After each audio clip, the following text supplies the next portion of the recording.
আজকে আপনাদের মাঝে হাজির হয়েছি আর একটি নতুন ভিডিও নিয়ে।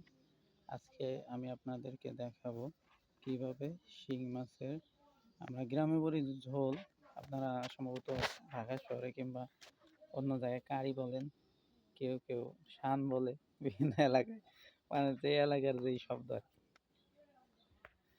তো আজকে এই শিং মাছের কারি করার জন্য আমরা নিয়েছি টমেটো, 3টি পেঁয়াজ, তারপরে মিষ্টি কুমড়া, আলু এবং শিং মাছ। আর এটা গ্রামে রান্না করা হচ্ছে, এই যে গ্রামে রান্না করা হচ্ছে গ্রামের যে মাটির চুলো থাকে সেই মাটির চুলোর ভিতরে।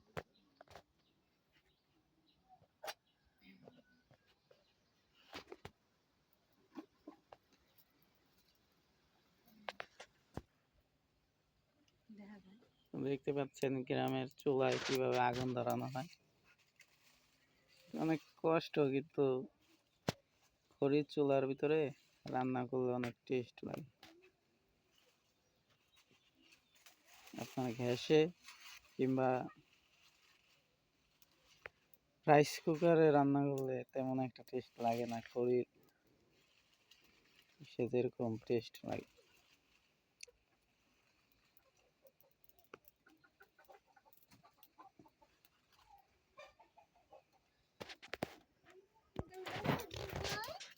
কড়াই বসানো হয়েছে এবং আগুনও মোটামুটি ধরে গেছে। এখন দেওয়া হচ্ছে তেল পরিমাণ মতো।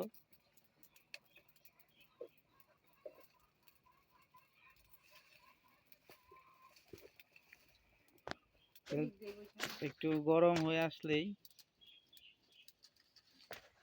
দেওয়া হবে পেঁয়াজ কুচি।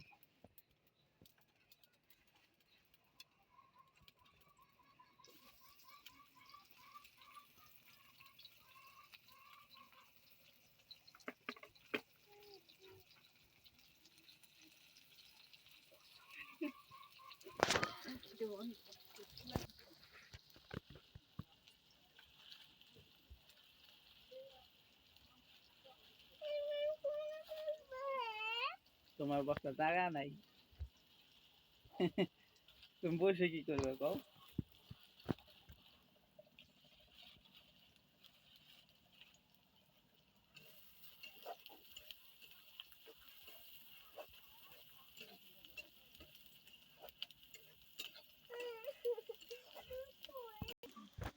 পেঁয়াজের কালার বাদামি রং হওয়ার পরে এখন দিয়ে দিচ্ছি আদা রসুন বাটা।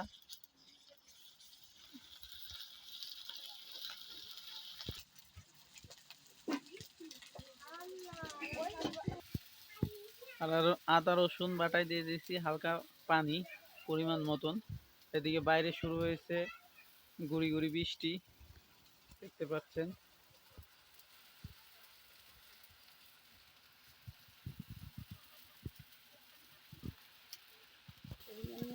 আদা রসুন সিদ্ধ হয়ে যাওয়ার পরে এখন দিয়ে দিচ্ছি হলুদ গুঁড়ো। হলুদ গুঁড়ো আগে দিলে হয়তো কি একটা হলুদের গন্ধ বের হইতো, ওটা কি ভালো লাগতো না।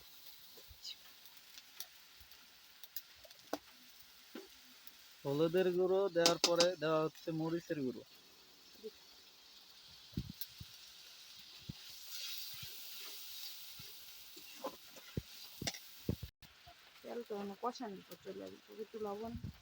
এরপর দিয়ে দিচ্ছি পরিমাণ মতো লবণ।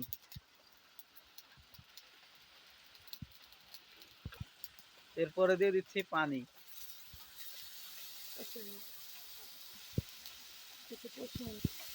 এরপর কষিয়ে নেব যেন ভালোভাবে, এবং ঢাকন দিয়ে ঢেকে দেবো। বাইরে দেখতে পাচ্ছেন প্রচুর বৃষ্টি হচ্ছে, এর ভিতরে রান্নার আসলে একটা অন্যরকম ফিলিং আসতেছে।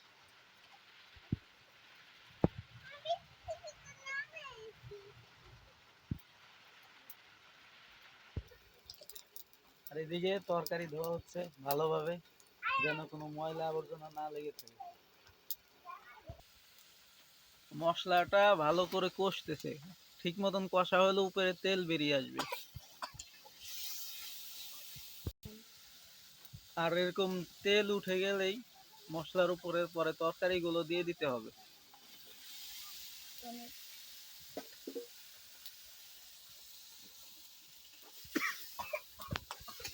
তরকারি দিয়ে ভালোভাবে মিশাতে হবে মশলার সাথে।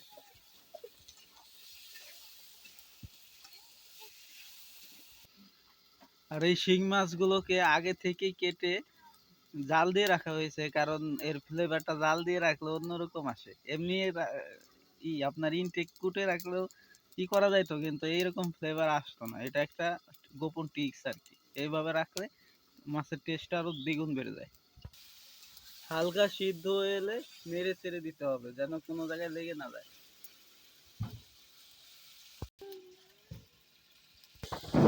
ঠিকঠাক মতন কষানো হয়ে গেলে এর ভিতর দিয়ে দিতে হবে পরিমাণ মতন পানি।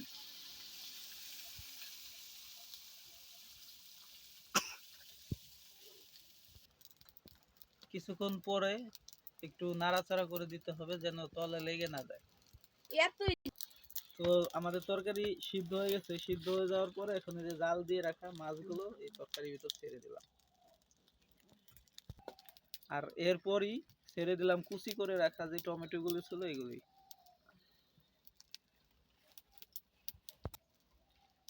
এগুলি দেওয়া শেষ হলে এরপরে ঢাকনা দিয়ে ঢেকে দিলাম।